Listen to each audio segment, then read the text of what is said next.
Hello, hello, hello, and welcome to part 2 of the starting steps for Congo, where we work towards getting Congo's economy off the ground with a sustainable 50 construction points and getting them off of traditionalism, isolationism, serfdom, and closed borders. In the previous video, we set up the initial infrastructure for our construction sectors and got 2 of those construction sectors up and running. In this video, we work towards getting off of traditionalism so that we can start expanding past those 2 initial construction sectors. I ended the last video by mentioning we will work towards what I call small nation deficit spending. Now, this is a little tongue-in-cheek. It's not actual deficit spending, but kind of follows the same idea. To give the most bare bones explanation of what deficit spending is, it's when you utilize debt to skyrocket your GDP. The idea is when you are a great or major power, your interest rate is so low that you can afford to be in debt with a negative weekly balance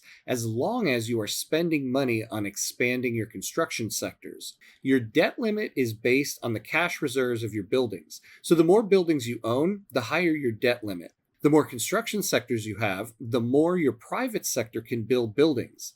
You continue to accumulate debt, but as long as your rate of debt increase is less than the rate that your debt limit is increasing, you'll never actually reach your debt limit. If you never reach your debt limit, then the debt doesn't exist. There is no spoon. There is no spoon? As you can see, when you're a small nation, your interest rate is so high that it makes this impossible to do. However, when you're building your initial construction sectors, you kind of follow the same ideology with your cash reserves. The idea is to keep in mind that it's okay to have a negative weekly balance as long as your investment pool is increasing and the amount of weekly additions to the investment pool is in the positive. This is because as you reach the end of your reserves, you can sell a building to the private sector and you will never go into debt, even if your weekly balance continues to stay in the negative. This is harder to do with traditionalism because of the negative investment pool contribution efficiencies, but it's not impossible. But this is why it's a priority to get off of traditionalism. So in this video, we work towards getting off of that law while engaging in small nation deficit spending. Let's dive in. A court clash over homesteading erupts between a few families. The early bird homesteaders each claim the same land in Congo. The dispute has called the legislation into question. Each of these are going to get a hit to enactment time. The question is, do we want to add negative 100 pounds to our expenses for 11 months or lose 3 approval from the rural folk or the landowners? The rural folk are at 20 right now because we're enacting a law that they heavily approve of. So we will take this one. Now we can keep an eye on our standard of living. It's a little low right now, but it is going up. We can see the average here is at 8.5. Now, one thing you want to keep an eye on as you go are these minimums. You always want to stay at least above your minimum. So we are above the minimums here. If we fall below any of these minimums, that pop strata will start to generate radicals. We can look at our average of 8.5 and see one of the main reasons is because we're paying very high prices for basic pop needs. The cost of liquor is very high, which seems to be very important for everybody here. The cost of fruit, which is a basic staple, is very high, as well as furniture. So we see here we could use an additional level of this banana plantation. It is very possible the private queue will build this, though we don't necessarily want it to be owned by the manor houses because that will give more wealth to the landowners. We will add another level of the banana plantation. Having it in our construction queue will influence the private queue and preferably dissuade them from building it themselves. So we will add it after the food industries. And so we can see the top 3 things we're building here: furniture, food industries, which can produce liquor, and a banana plantation, are tackling the 3 most expensive goods for our pops as we try to raise the standard of living.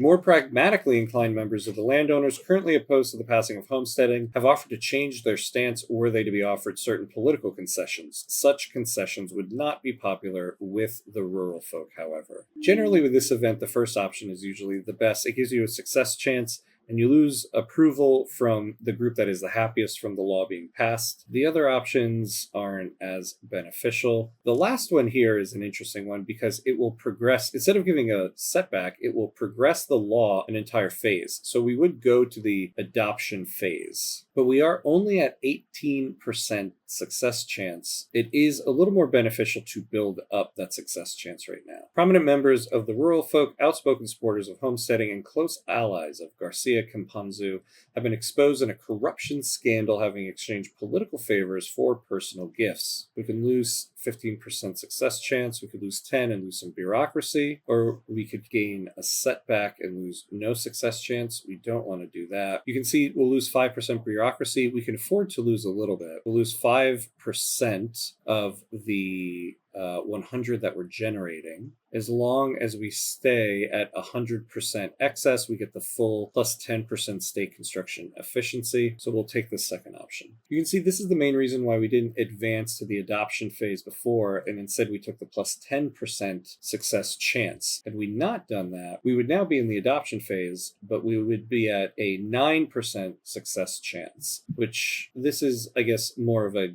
gameplay preference, but I would rather have the success chance furthest away from zero so that we stay away from setbacks. To outside observers, the rural folk may appear firmly committed to the idea of homesteading, but behind this facade of unity, discord has long festered.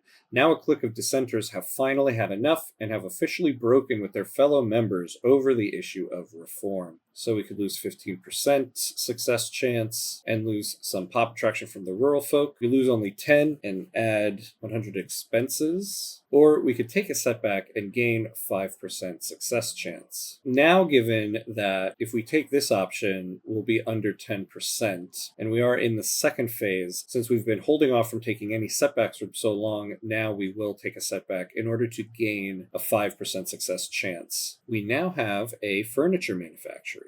We could move to luxury furniture production. However, it would require us to need hardwood. This would lower our wood production by 98.6. You can see that would put us in a pretty big deficit for wood, which we need for construction. Now, luxury furniture, you can see it has a very high price because we have none, but it's something very low on the POP's consumption list. It could go higher.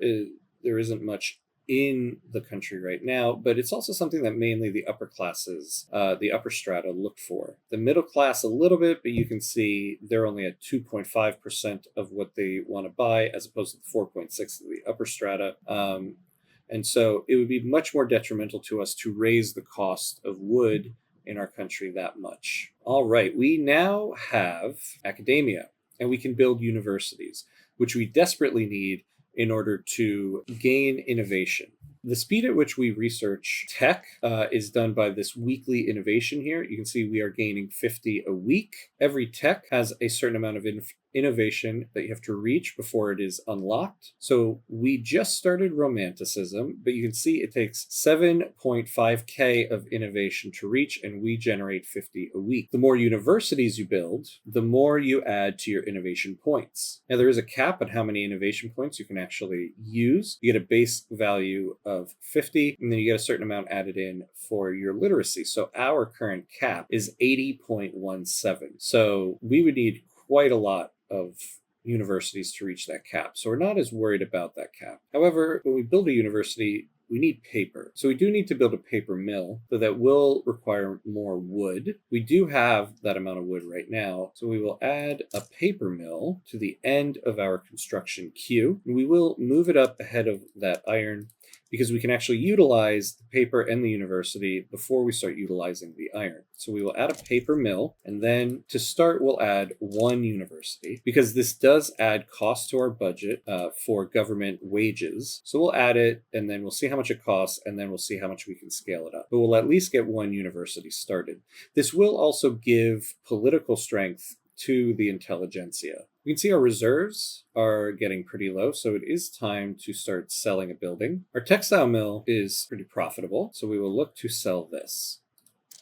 All right, we are in the adoption phase of homesteading, so we won't be able to sell a building until this queued up item can get added to the private construction queue. It'll take 12 weeks for these fishing wars to finish, but we are about to enter debt.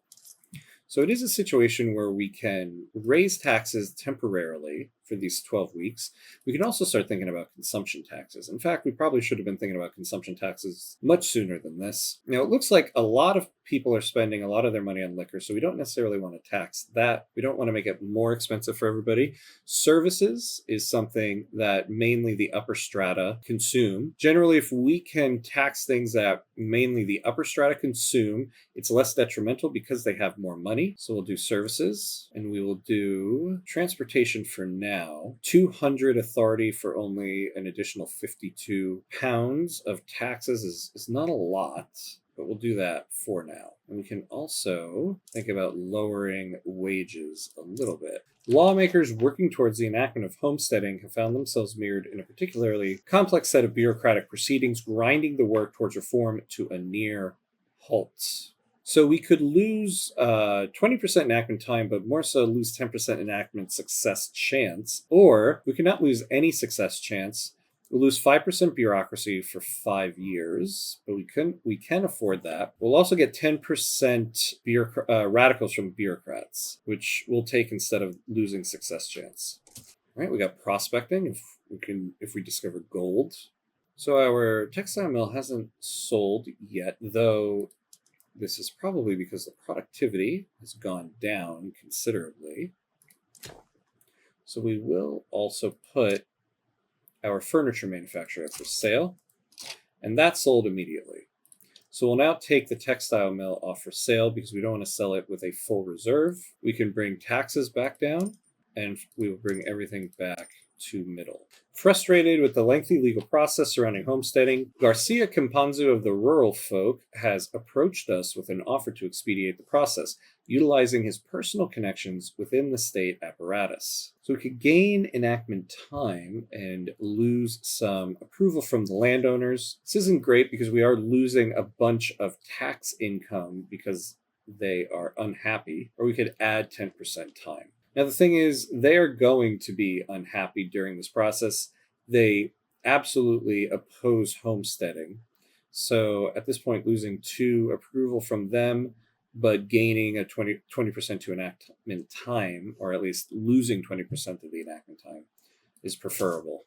Now our food industries have finished. So when we get to distillation, we'll be able to start creating liquor from the food industries. Now this is a level 1 tech. So after we get cotton gin on tech spread, it's very likely we might get distillation on the next tech spread. After cotton gin is done, there will only be 2 techs left in level 1. So it'll be between these 2 as to what gets added next. Now it looks like our private sector is actually building us quite a few logging camps, which is nice. That will help us get another construction sector at some point. And we have homesteading, which is excellent. Now this will really decrease the political strength of the landowners. You can see now the landowners and the rural folk are neck and neck, which is good. The petite bourgeoisie have increased to 14.9% as well, and our industrialists are now on the board. So they only have a 5% political strength, so they're still not terribly powerful. And we are about to get romanticism in 18 months, which the rural folk approve of. So we'll probably go for agrarianism next. So what we can do in the meantime while we have the rural folk in government is change our army model. We are on peasant levies, and you can see it gives plus 25% political strength to the aristocrats, again, to the landowners. We could go for national militia, which isn't so bad for us. It will only allow us to have a total of 5 units of standing army, since we are a single state right now, but we aren't really going to be doing a lot of big military campaigns. We don't need a large standing army, nor could we afford one right now. So having national militia wouldn't be so bad. If we did ever have to raise an army, it will give us more conscripts to use. The rural folk approve of this, and we have a pretty good shot at passing it. And more to the point, again, it will get rid of this plus 25% political strength to aristocrats. So while we wait for romanticism to finish researching, we will go for national militia. So you can see now our standard of living is going up. We've lowered the average cost of goods down now to 27.6%, which is still high, but better than it was before. Liquor is still very expensive because we can't produce it yet. So checking in on our society, we'll look at religions here, and we'll take a look at the animist pops, because again, there's such a large amount of them compared to the Catholics, and we'll see that we aren't getting any religious conversion. The reason for this is when we switch to freedom of conscience, we'll see here this law only allows religious conversion up to level 3 open prejudice. And right now, both the cultures in our country, Bakongo and Fluvial Bantu, the animists are at level 5 full acceptance. So they are not going to convert. But this isn't necessarily a bad thing, because the whole reason why we would want them to convert anyway is to raise their acceptance. But we can see they are both at level 5 anyway. So even though moving to freedom of conscience did prevent us from doing any more religious conversion, getting rid of that minus 25 points of acceptance has brought both cultures into level 5 full acceptance, which is excellent. You can see now our total population of 562,000 people are all under level 5 full acceptance. All right, so we start with a law debate stall on national militia. Now we can see here the private sector is building us 2 more levels of logging camp. This will give us quite a bit of excess wood. And if we built another cotton plantation, we could get some excess fabric, and we could think about expanding the construction sector. Part of our problem is that we are on traditionalism, and we're never going to have a very strong budget while we're on traditionalism. Part of the problem is that government dividends, we only get to keep 25%. So all of these buildings that are government owned, only 25% of their dividends make it here. We'll take a look at the logging camp here.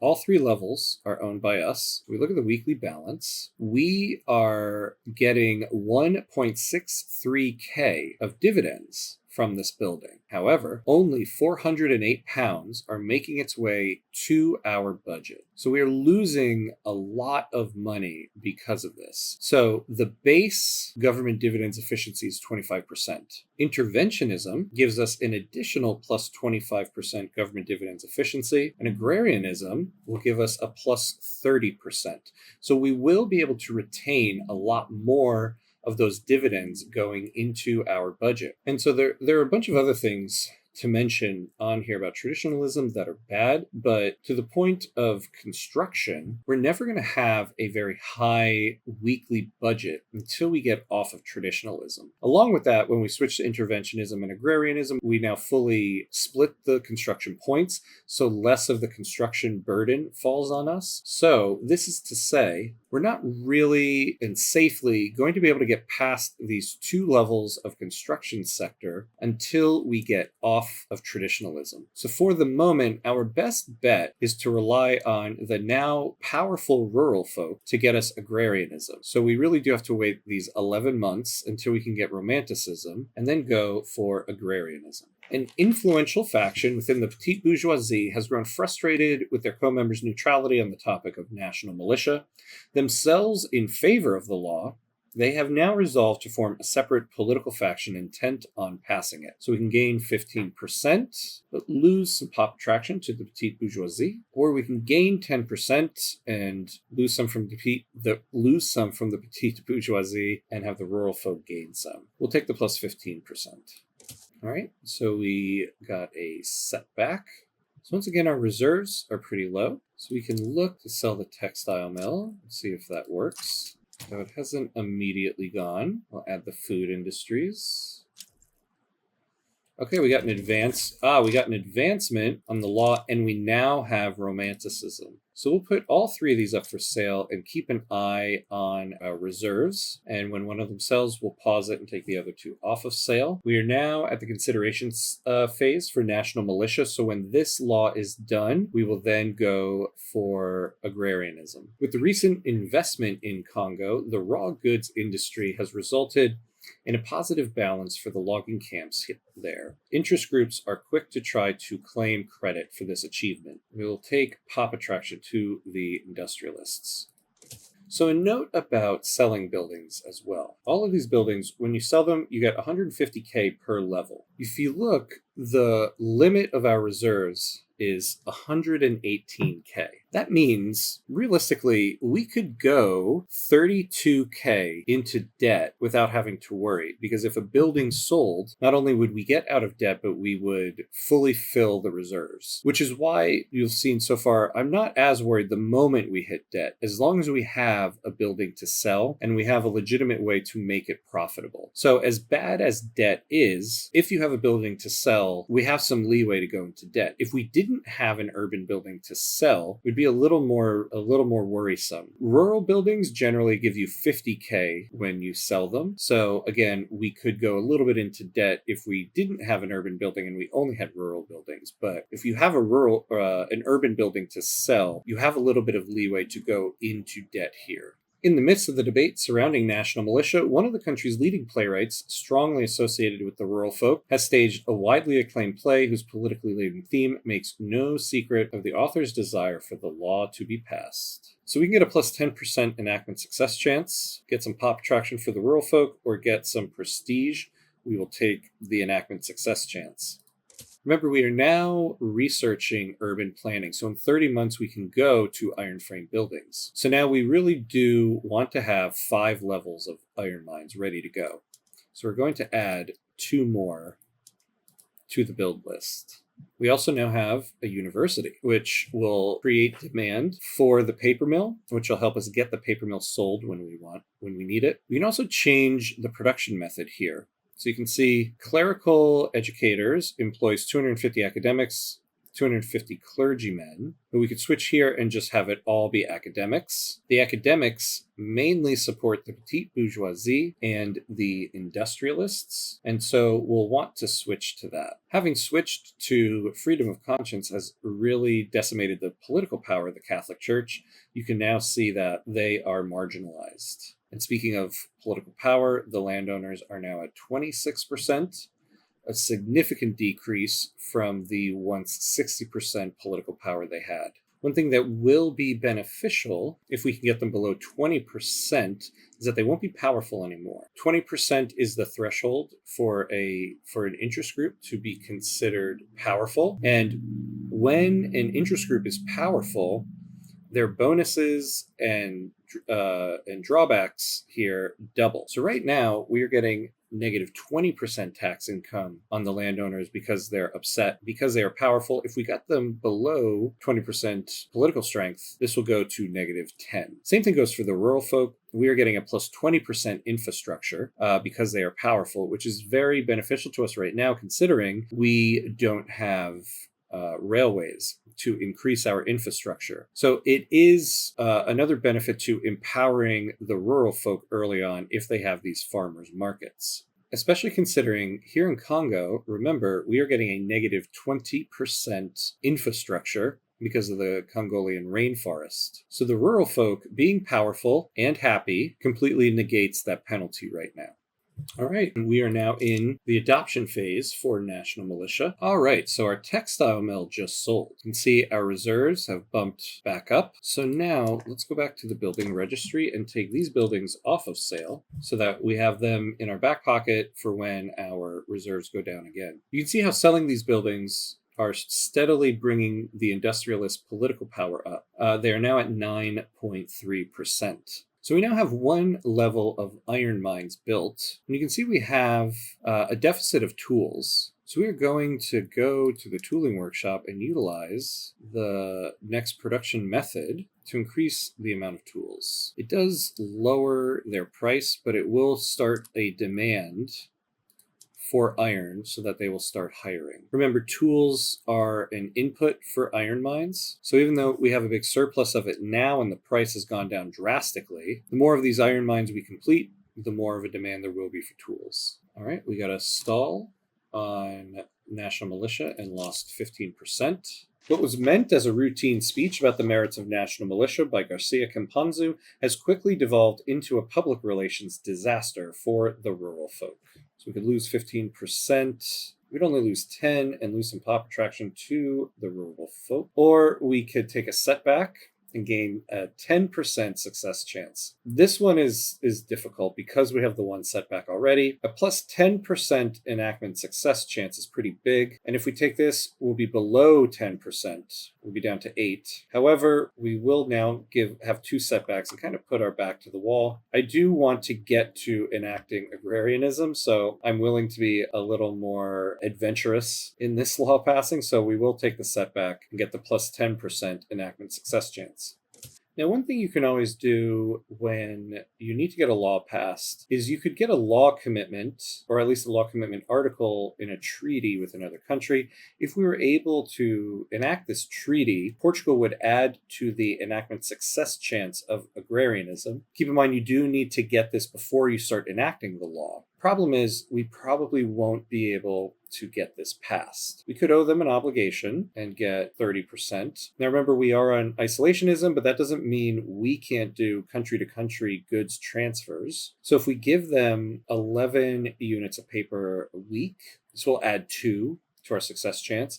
And remember, we are actually selling the paper to Portugal. So we will buy 11 units of paper at our market price and sell it to Portugal. So it's not necessarily a money loss for us. And we do have room for employment in our paper mill right now. This is probably the most that we can get for this. If we really wanted to, we could sell tools, but we're going to need more tools for our iron workshop. So we don't necessarily want to get rid of those. For furniture, this will level out the price of furniture in our market. But if we only add 1 to the success chance, it's adding 5% to the chance that they will accept this. There's not much else they're looking for from us. We will owe them an obligation, but we don't mind that so much. So this is probably the most that we can do. There's only a 35% chance that they'll accept it, but it's worth giving a try, so let's give it a try. And so they declined it, so it's not going to work out. All right, so we have gun smithing, so we can now build arms industries. We don't have line infantry yet, so we won't actually be able to create a need for the guns, but we can build it at some point. So we now got international trade off of tech spread. We can switch off of isolationism for mercantilism or free trade. Can't get protectionism yet. We'll need stock exchange for that. But in the meantime, once we are done getting off of traditionalism with preferably agrarianism, we can then look to open our market up.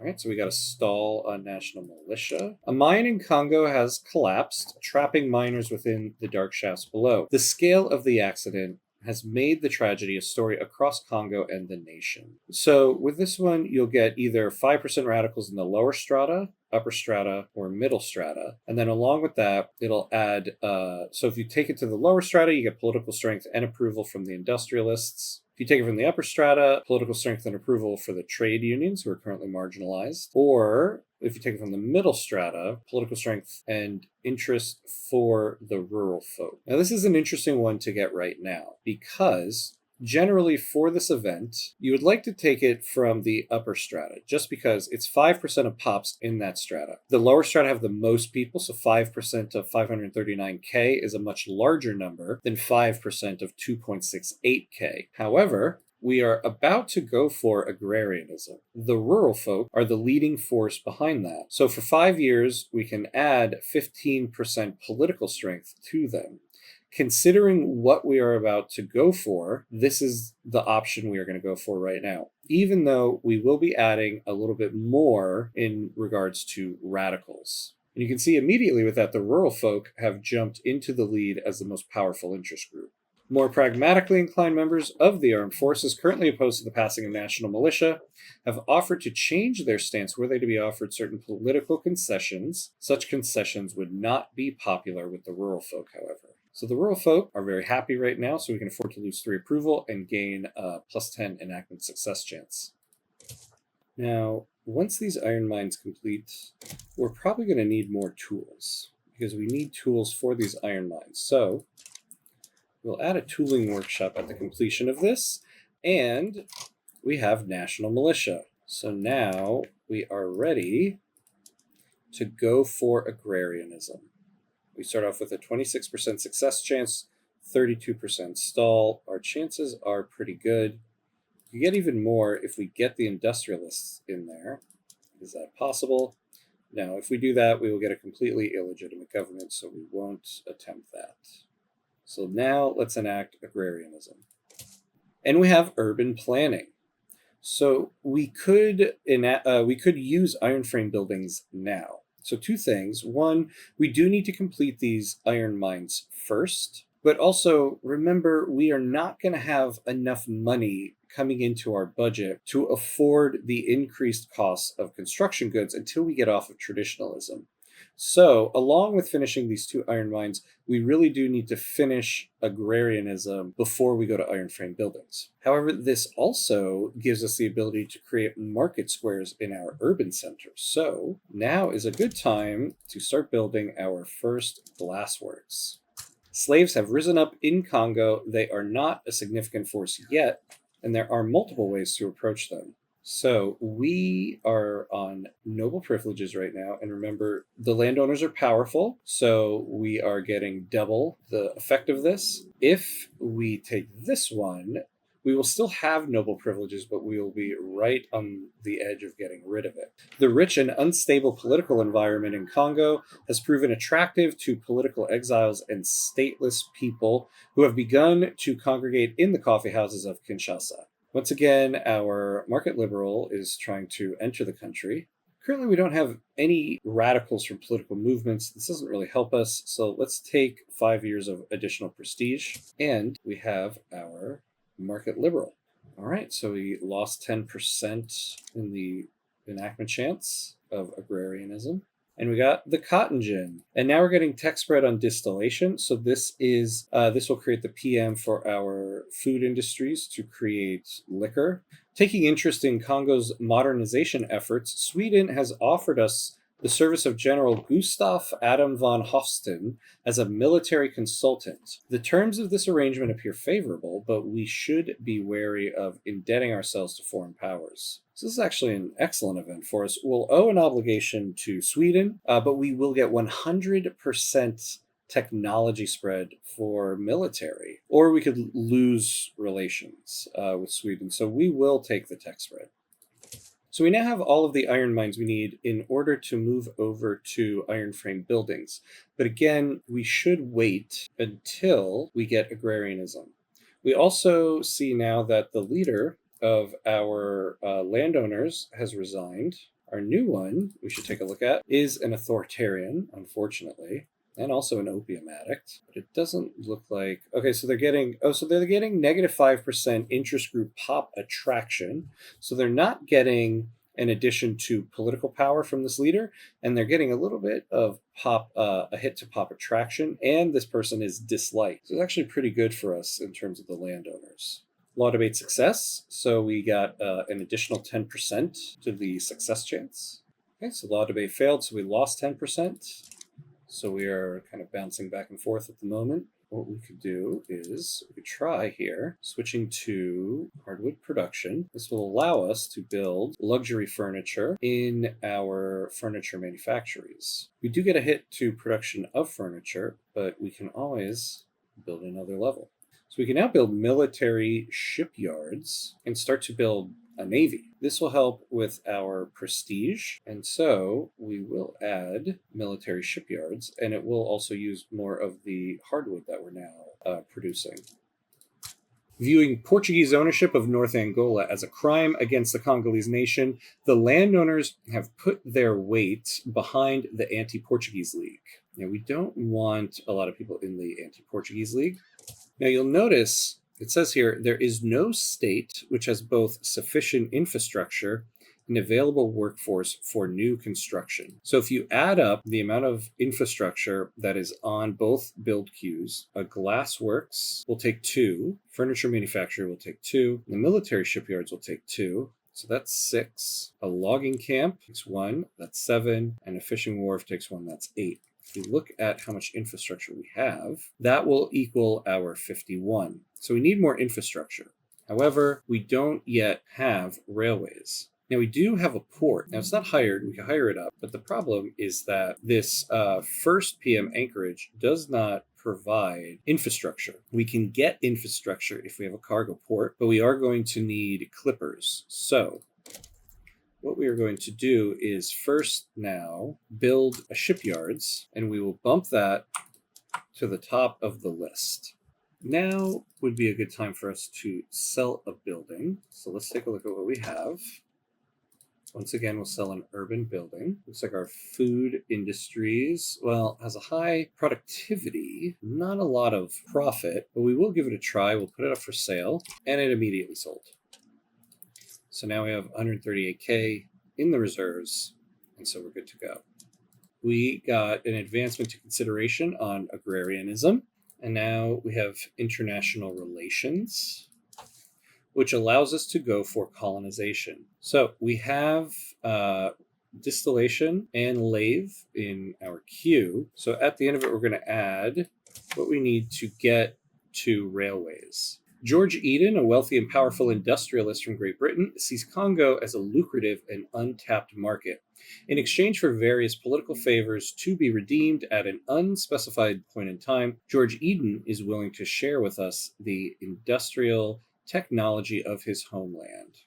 So another great event for us. Now we are going to owe an obligation to Great Britain. We're kind of owing obligations left and right, but plus 100% tech spread for production is exactly what we need right now. Once we are done with colonization in 28 months, we are doing all production tech, and we'll have this for 5 years.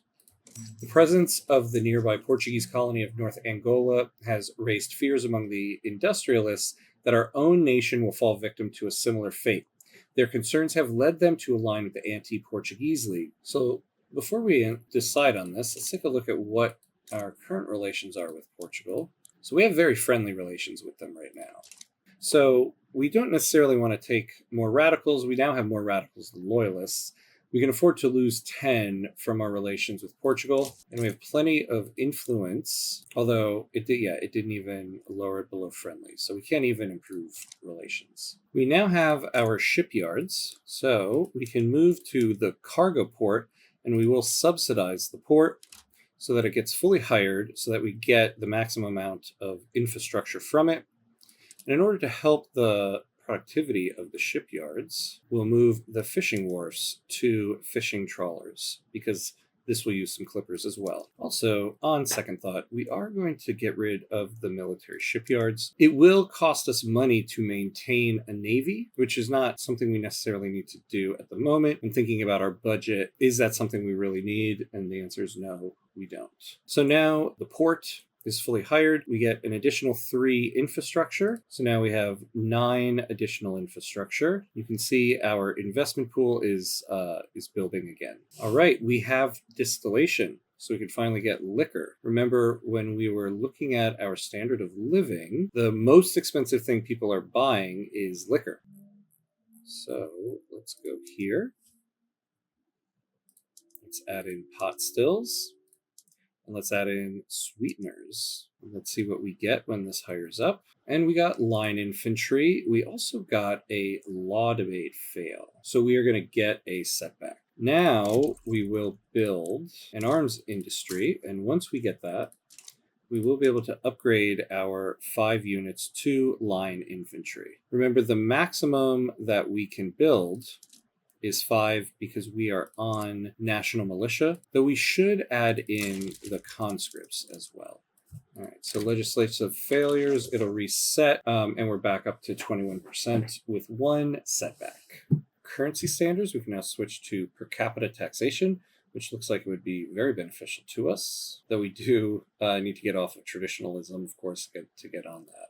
We could add in promote national values, but probably should not have even added it the last time because we are only at 90% excess authority. We do want the maximum amount of -% enactment time since we so desperately need agrarianism. We could actually use another logging camp at this point. We now have glassworks. We can go to our urban center and activate market squares.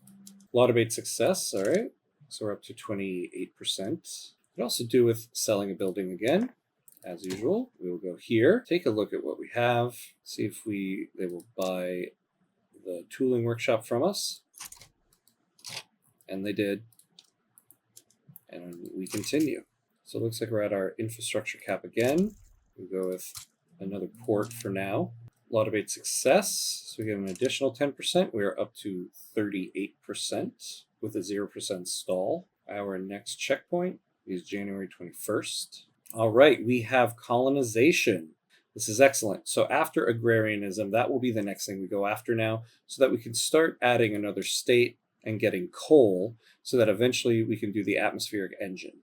So you can see now our standard of living has gone up a little bit. The average that they're paying is still high, but a little bit lower than it was before. Clothes and liquor are the two most expensive things. We could do with more clothing, though we are getting tech spread on lathe, and it's at 87%, and that's what we're researching right now. And when we do that, we can create the dye workshop. And we do have a dye workshop already built by our private sector, just waiting for some demand. All right, so we got lathe, and agrarianism has progressed to adoption, so this is excellent. So we will go to our textile mill. We'll add dye workshops in. And now we can see clothing is a little bit more affordable. So you can see now it went from 20% to plus 16%. So liquor is still the most expensive thing. So we could probably go with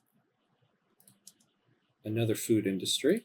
We're now getting tech spread on the atmospheric engine, which is excellent. So we will do mechanical tools. Tech spread will do the atmospheric engine, and then we'll be one step closer to railways. Okay, we have dry docks.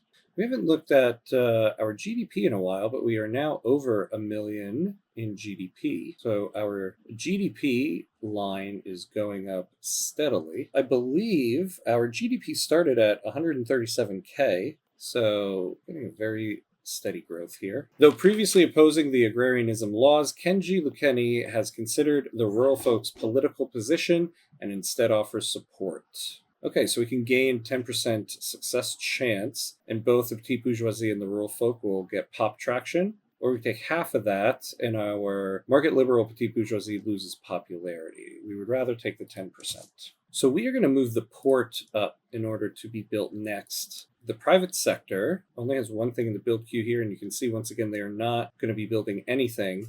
If we don't get more infrastructure, we are going to get the full brunt of the construction sector. In fact, we're going to build 2 additional ports because we are still pretty far away from railroads. All right, we now have an arms industry, and so we will upgrade our irregular infantry to line infantry. And we have agrarianism.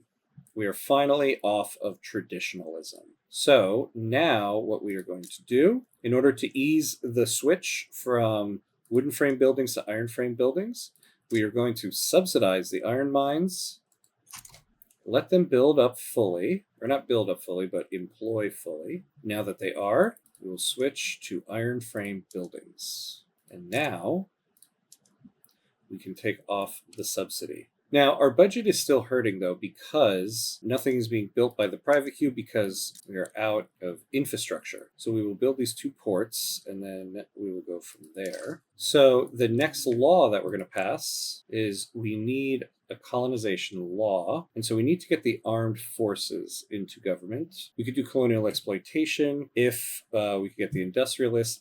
The thing with colonial exploitation, though, is that these aren't states that we're going to be keeping unincorporated. We do want to eventually incorporate these states. However, we will get increased throughput for the mines. What we will do,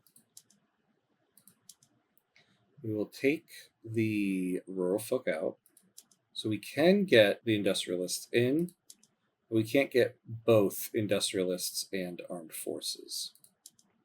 So we'll put the industrialists in there, and we will go for colonial exploitation.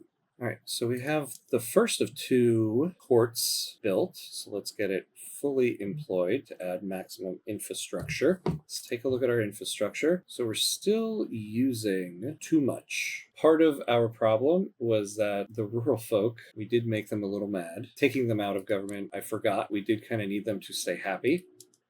And so, unfortunately, we're not going to be able to get them into government until we get colonial exploitation passed, and then we can throw them back in. But luckily, we still have buildings to sell. So even though the private sector cannot build things, they can still buy things. It looks like a lot of these are not necessarily profitable, but we will try.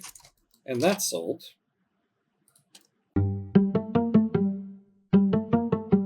So now we are off of traditionalism. We have urban planning, which means we can utilize iron frame buildings, and we're up to 20 points of construction. In next week's video, we can begin expanding our construction sectors as we work towards reaching our first 50 points. If you found this video helpful, please consider giving it a like and the channel a subscribe. Every time you do, 1 point of infrastructure is donated to needy states. That's it for now.